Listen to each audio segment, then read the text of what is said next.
I want to tell you guys about this nightmare I had the other night.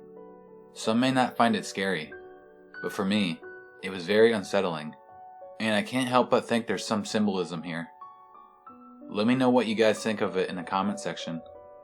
I apologize if this does not make a whole lot of sense, but dreams don't really make much sense sometimes. Anyways, the dream started off on an outdoor basketball court in a downtown setting. The sun shined brightly down onto the concrete of the court.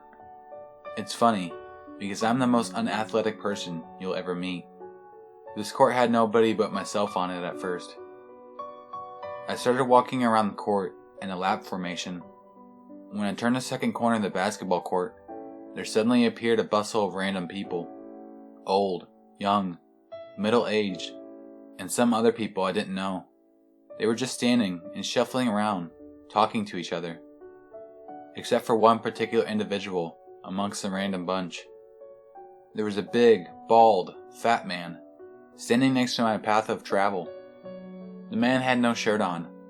His gut protruded over the belt line of his ragged blue jeans, like a looming sack of whale blubber.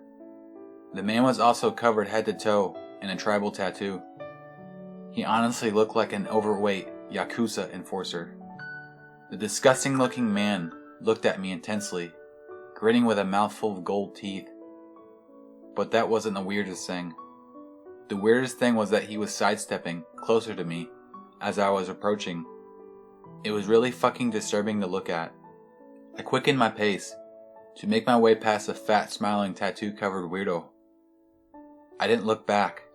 When I came to the edge of the court, I noticed that it dropped off to an endless ocean. A boardwalk extended from the edge of the court to a wooden pier that was beside two ships.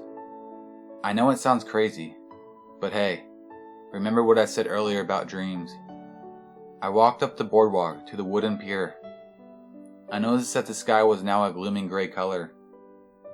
The first ship that was docked was a medium-sized houseboat, and the second ship looked like a Titanic replica. Same size and everything. I stopped and looked at the two ships. I remember feeling that I had to board the Titanic for some reason. I walked up to the nearby stairway that led up to the Titanic ship. There was a stream of random people in line on the stairway, waiting to board the vessel. There was a Jamaican guy, dressed in formal attire, standing at the top of the stairway, taking tickets from the people that came on the vessel. I remember thinking, damn, I don't have a ticket. So I just stood there and watched the others. My memory's a little hazy when it comes to what happened next, but I'll recall the best I can for you. I found myself on the deck of the houseboat, which was directly behind the Titanic ship, and listening to someone yelling frantically. "The ships are still attached! Delay the departure! Delay the departure!" The houseboat was much smaller than the other ship, so I couldn't see exactly what was going on the other ship's deck. I looked down and saw that there was a hitch that connected the two ships, with a series of humongous iron chains. These chains looked like they could have restrained the Incredible Hulk. I heard a loud horn, and saw that the massive ship was moving forward.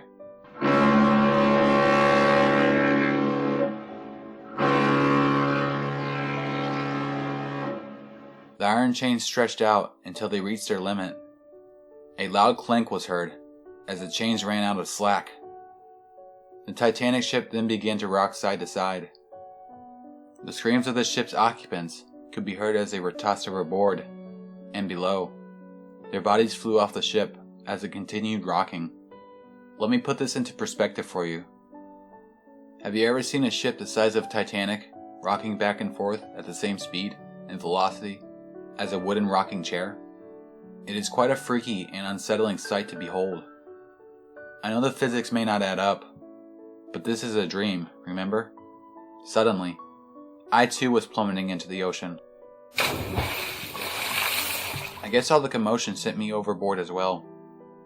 I began to descend into the depths of my watery grave. The water was as unforgivably cold as it was blue. The ocean seemed to lead down to a bottomless pitch-black void. To make things worse, the void seemed to have a black hole characteristic. as it was pulling everything that was in the water towards it. You would know, upon looking at it, that it was the end of everything. I looked back up at a horrifying sight. There were hundreds, no, thousands of people sinking into the void like I was. It can only be described as raining corpses underwater.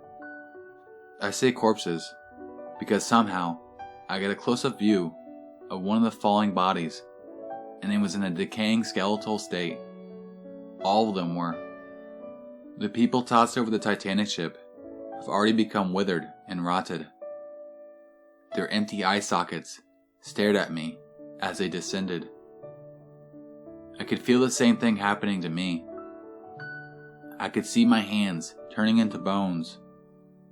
I could feel the coldness of the ocean pass through my exposed ribcage as I continued to sink deeper.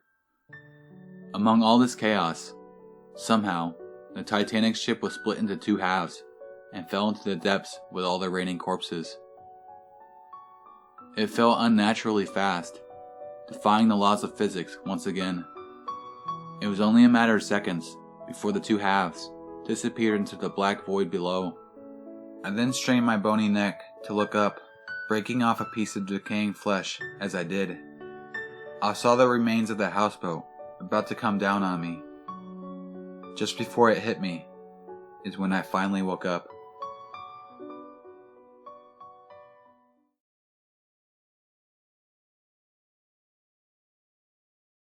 What's up, y'all? I just want to take this time to give a huge shout out and thank you to Unit 522.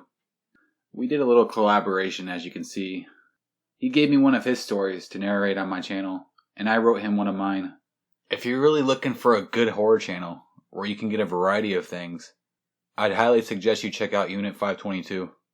He's actually my favorite horror channel. I like listening to his original stories, as well as all the other stuff that he puts out. I think it's only a matter of time before he finally hits 100,000 subscribers. I can tell he's really moving up fast. So if you haven't, go check him out and subscribe to his channel. I promise you, you will not be disappointed.